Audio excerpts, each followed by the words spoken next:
absolutely no sense to go to the Torah and to prove your religion from something that you already believe is corrupted. Absolutely. So if you're a Muslim, mate, come on. The word here is Mahamadim. So that's where they're getting. So it sounds very similar. So they're going based on the sound. They're going based on the sound and the Rather root than of the the word. If it was Muhammad, it would be with the. It would be the real word you showed us. Exactly. The Quran claims that Muhammad is mentioned in the Torah, and Isaiah and the Song of Solomon's are not even the Torah.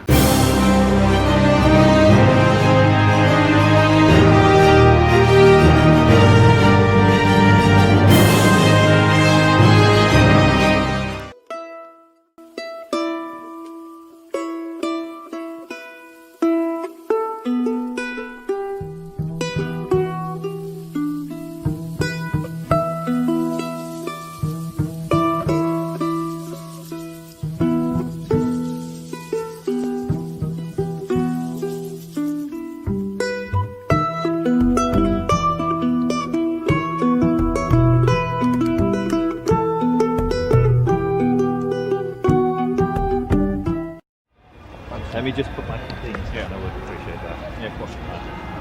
You can It's really nice to speak to you. Likewise, I've seen a couple videos. of you've watched my videos. Yes, I don't think you guys don't know how closely allied you are, but the videos are really nice that you put out. Yeah. Some of the more cinematographic. Cinematography. That's the word Yeah, I'm looking for. Cinematic. Yeah. Thank you. I'm glad. So what I wanted to talk to you about, and I understand that you've made it very clear that you're here to build bridges. You're not here to tear bridges down. You want to build bridges towards Muslims, and you want to work towards a peaceful relationship. So my aim in asking these questions, I will also be equally clear, is connected to the regular use, or I would say abuse, of the Hebrew scriptures by the Dakwah Team, in which they claim that Muhammad is actually named inside the Torah, inside the Hebrew Torah, the Tanakh and the Torah. So a couple of places that they argue this is in Isaiah 42, in the very first few lines of Isaiah 42. Now I'm aware that you can read Hebrew, or I'm not fluent, but I can. Do you have it on your phone, like I've seen in the past?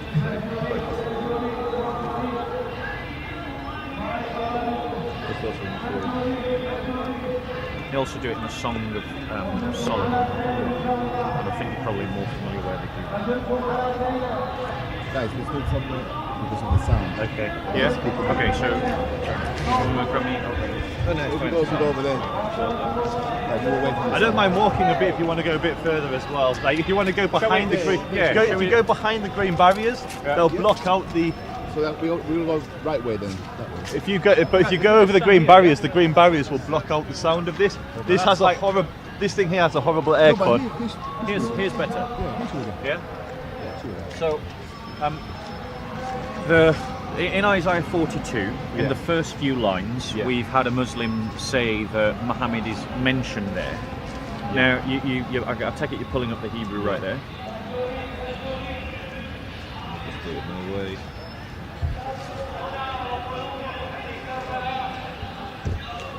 And while you're doing that, I'll look at the next one that I often hear them use.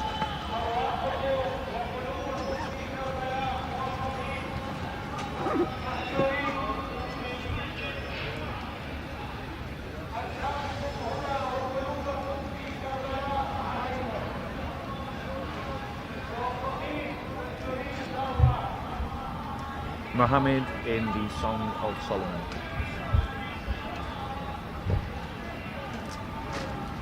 Right, so it's 516. Just see if You found it?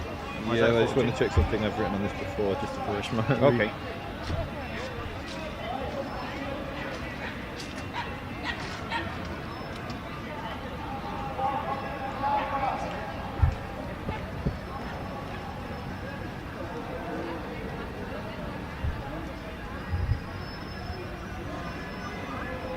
We'll edit this bit out. It'll make it look like it just came straight to your mind. Straight on point.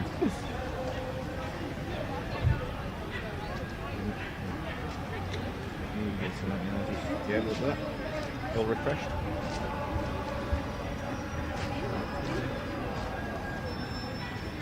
So in Isaiah 42, the first few verses, Muhammad's name is meant to appear. Now that you've got the Hebrew in front of you, can you see the name Muhammad? No, it doesn't. And what they so I'm going to pull up the Hebrew. Yeah, if we can see it in the camera. So, go on. I'll show you first and foremost for the camera. I'll show you what Muhammad looks like in Hebrew. Yeah. So the viewers can see for themselves. Here you go, guys. A lesson in Hebrew.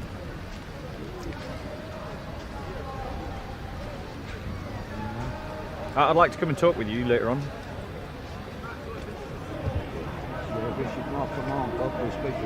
Yeah, I'd like to speak. Sure. Is it all right if I just finish this conversation and then I'll come and find you? Oh, you're more than welcome to listen in. Yeah. So go on. So show us. So it's a bit. Actually, let me see if I can make that a bit. Don't worry about the size. We can zoom in. Okay. So what you can see here, this word here. Yep. Muhammad. Mem vav mem. It's this. It's this. This is m. This says it's Muhammad. Yeah. Take your finger away. Sorry. Yeah. Okay. Right. Got it. And now if we go to the Hebrew. Yeah. The Hebrew. This is the Hebrew of the Torah. This is the bit that the Muslim Dakwah Team are claiming. So you said 42. The first few verses of 42, where it says, "Behold my servant, my chosen, whom my soul desires. I have placed my spirit upon him. He shall promulgate justice to the nations. He shall neither cry nor outside a breaking reed." We can do a flashback. Let's do it for the first 5 verses, because I know it's within. That's probably too many verses. Let me just see if I can see it anywhere in there. Yeah. No. Can we show the camera so that people can see that the name Muhammad doesn't appear anywhere in Isaiah? First and foremost, to see where we are, Yeshayahu, Isaiah. So that's the Hebrew name for Isaiah, chapter 42. So most say it's verse 1. So go on. What's the word that they're claiming is Muhammad? There is no word that's they're claiming is Muhammad there. There is no word there at all that looks anything remotely like the word Muhammad. None. I don't know what they're talking about. Yeah. So the Dakwah Team are peddling misinformation about that verse. As far as I can see. That's fine. That's fine. I mean, that's where he reads. No, I haven't been involved in any of the previous conversations. I'm just saying the word Muhammad, or no word like Muhammad, appears in 42. And we'll do a flashback. This was from a debate that I had with honest Muslims. It says Ahmed. Okay. So can you show me in the Old or the New Testament where it says Ahmed? Well, you highlighted it before. It says, many people say Isaiah 42, verse 1. Yeah. Now in the Hebrew, what we say is whom I delight is the translation. Yeah? But when you actually look at the Hebrew, the word doesn't actually translate to that in English. It actually translates to A-T-M-H-M-C or something like that. I think you're mixing up the song, the Song of Songs with Isaiah 42. These are two different passages. No, I'm talking about Isaiah 42. Isaiah 42 says the word Ahmed. Says the word Ahmed. Can you? Isaiah 42. No, of course I don't have it. Well, okay. So in the translation, it says to whom I delight. Isaiah 42. Okay. Behold my servant whom I uphold. All right. Well, okay. The translation I was reading says delight. You're saying this in the Hebrew is Ahmed. Yes. So the next one that they claim where Muhammad appears is in the Song of Solomon 5:16. Let me just check something, because I believe there is a word that is similar to that. Yeah. I've heard the discussion points. Is it not necessary to talk with a Muslim, like who knows the stuff? Well, we're just fact checking at this moment in time, so that's all this video's about. All right. Yeah, we're just fact checking. So Muslims constantly make this argument that Muhammad, the name, appears in the Torah. I've heard it. I have access to a Hebrew speaker here who's got the Hebrew in front of But him. is he that knowledgeable to answer your question? Well, if he can read Hebrew, I'm sure he can spot the name. No, but then we call people scholars, isn't it? So there is no. I'll just clarify, Mo. There is no rabbi alive today that believes that Muhammad is mentioned in the Torah or in the Tanakh. My point is not that. Yeah. My point is if somebody Sorry, has a bro. question about something, he should go to the authorities. Bro, with respect, I'm we sorry. just want to cut to the facts. No, they're not. And we've got the Torah here. Bro, I've said that I will happily. A Jew and a Christian talking about Islam. Come. I will come and speak with you. Please stop interrupting. Well, also, each one of these has actually come up on a page which I recommend all the I see what you Muslim mean watching. now. I see what you mean. Yeah. I apologise. I thought we were far enough away that you could just talk quietly. So it's 5:16. So 5:16. So they again claim that Muhammad is there. So go on. So again, this is the word here. So one of the things you have to understand about the Arabic and the Hebrew languages are they are very closely related. Yeah. Someone who speaks Hebrew can understand a lot of words in Arabic. In the Quran, it says that someone who believes in the Day of Judgment, which it calls Yom Al-Din, in Hebrew, the same term is Yom Hadin. The only differentiation is Al versus Ha for the word the.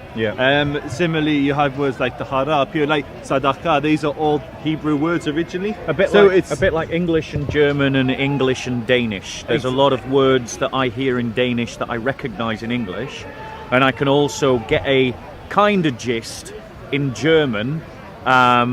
Well, I say a kind of gist. I hear words that I recognise and understand without actually studying the language because they are so similar to the English. And so, as an example, the name Abdullah means servant or slave, more accurately, slave of God.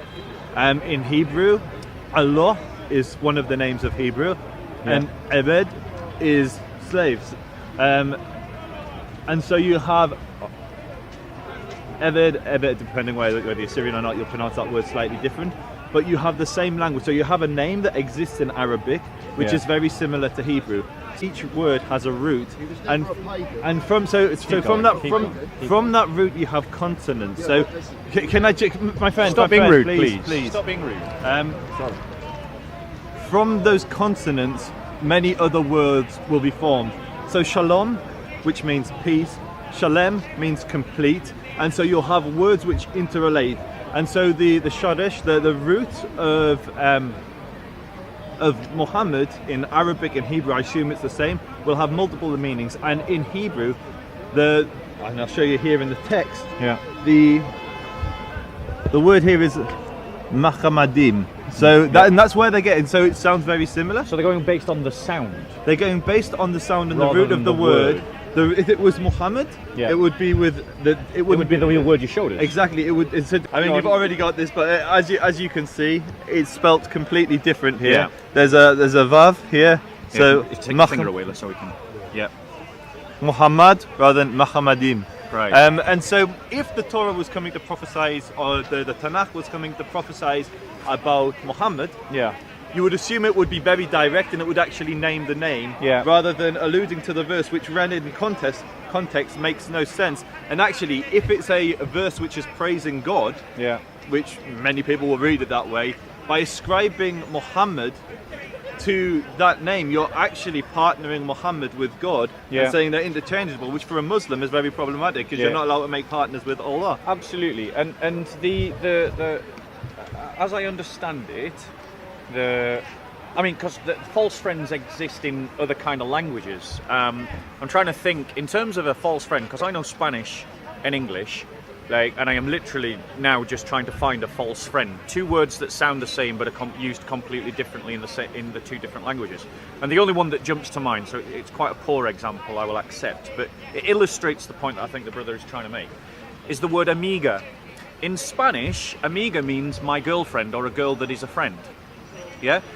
Whereas amiga in English is a proper noun to an actual computer called the Amiga.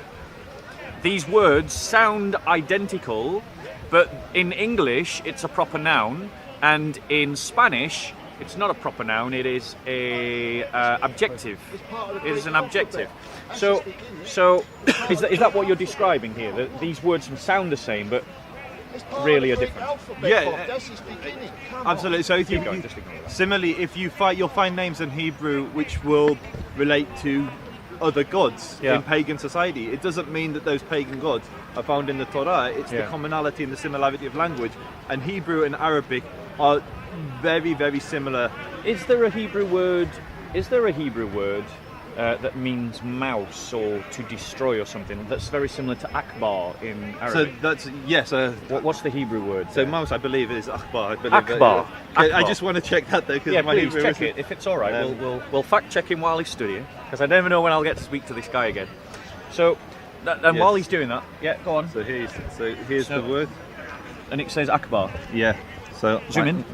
No, he needs to zoom in. He needs to zoom in. Yeah, just hold it. We'll zoom in. This one here. Yeah, akbar, and it's pronounced akbar. Yep. Right. Akbar. So every time, if we use the phonetic false friend logic of the Dakwah Team, every time, and therefore every time we hear something that sounds like Muhammad, it must be Muhammad. Then every time we hear the word akbar, we must assume it means mouse.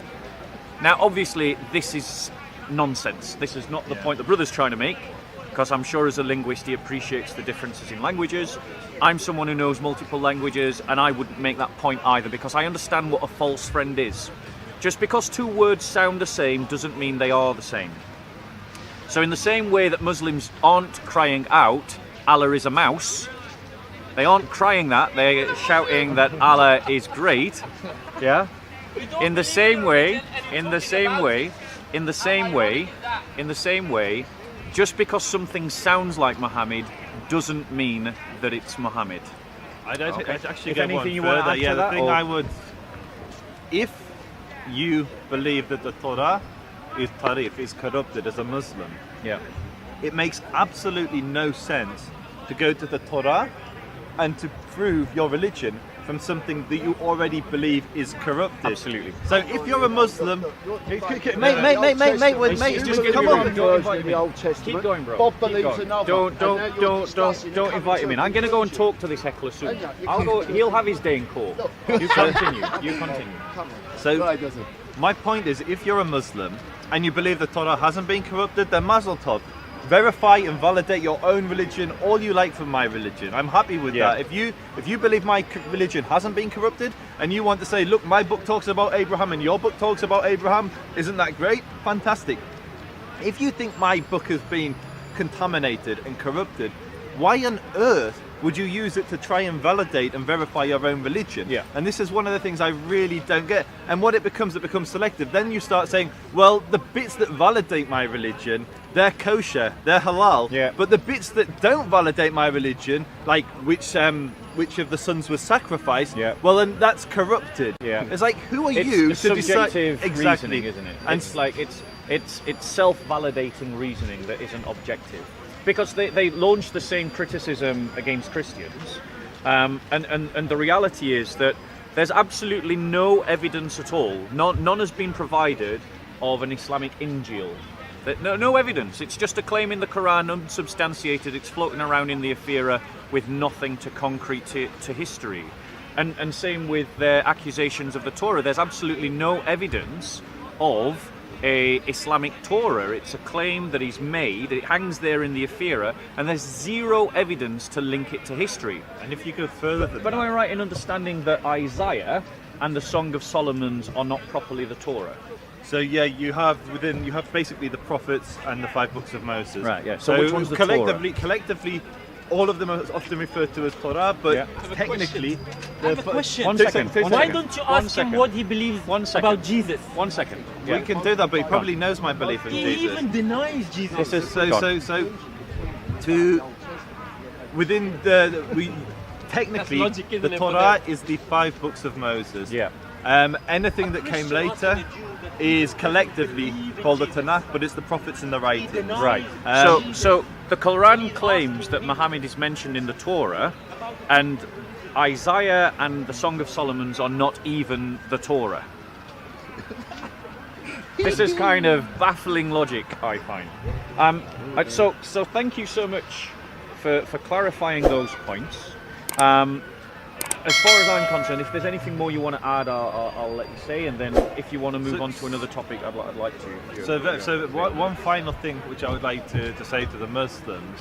So when you are judging negatively either the Torah for my book or the Injil, the Gospels for my Christian friends, look at Muhammad's own behaviour. Now I may be mistaken, but I believe that Muhammad told the Jewish community to be judged from the Torah, because this is the book That's from what I've Allah. read in the Quran. Yeah, and so I've read that. So if Muhammad recognized something as coming from Allah, then who are you to say it's being corrupted? And even amongst Muslim commentators, the understanding of what corrupted means is there's either a literal corruption, either the words themselves were changed, or there's a intellectual corruption. You start to say that the words themselves have been corrupted, well, there's no evidence for that. It's what you're saying. We have Torah scrolls which are older than Islam itself. And they don't corrupt it. And whether you go to the Septuagint, whether you go to any of the older Dead Sea Scrolls, they all kind of confirm the same thing. And they show that actually it's highly unlikely that at the time of Muhammad it's almost impossible that at the time of Muhammad there was somehow a different sort of Torah which the Muslims somehow had, and then they lost it, and then it was completely forgotten. It's nonsense. I mean, it is nonsense, because the whole logic depends upon, particularly from the New Testament perspective, because I don't know if you're aware of this, but Christians were copying and recopying the New Testament rapidly. It's what scholars call the tenacity of the text.